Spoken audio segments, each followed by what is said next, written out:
কি অদ্ভুত, আজ তোমাকে কিচ্ছু বললে না? কি বলবো কি,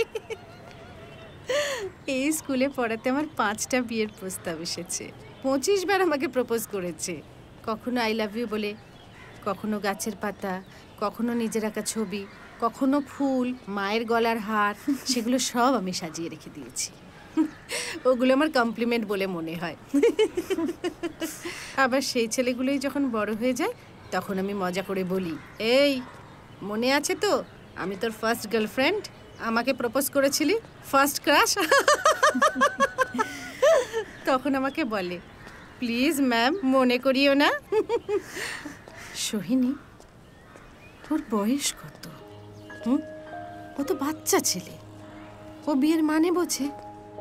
খেলার ছলে করেছে, 2 দিন পরে ভুলে যাবে। ওকে যদি খুব সিরিয়াসলি বকাবকি করা হয় ভয় পেয়ে যাবে। দেখ, ও অন্যদের থেকে হয়তো বেশি পাকা, অ্যাডভান্স, কিন্তু বুঝে তো আর করছে না।